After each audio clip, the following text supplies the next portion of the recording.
Hi everyone, మీకు ఎప్పుడైనా beetroot ఎప్పుడు తినాలనిపించదు కదా. అది మనం తినేటప్పుడు కూడా నచ్చదు కూడా. చాలా వరకు బీట్రూట్ నచ్చదు.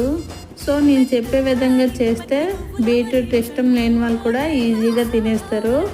బీట్రూట్, క్యారెట్, ఆలు మొత్తం చెక్కు తీసి వాటర్లో వేసుకోవాలి. అవన్నీ చిన్న చిన్న గుండగా తురుముకోవాలి. తురుముకున్న తర్వాత ఒక ప్యాన్లో ఆయిల్ వేసుకొని ఆనియన్స్, కొంచెం ఎక్కువ వెల్లుల్లిపాయలు వేసుకోండి. కర్రీకి టేస్ట్ బాగా వస్తుంది. ఆ బాగా వేగాక మనం తురుముకున్న దాన్ని వేసుకోవాలి. అది బాగా కొంచెం మగ్గాక ఉప్పు, పసుపు వేసుకొని కలుపుకోవాలి.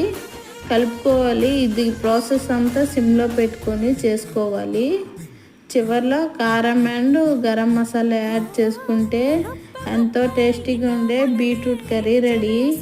ఇలా చాలా బాగుంటుంది. రోటీస్లోనికైనా రైస్లోకైనా సూపర్గా ఉంటుంది.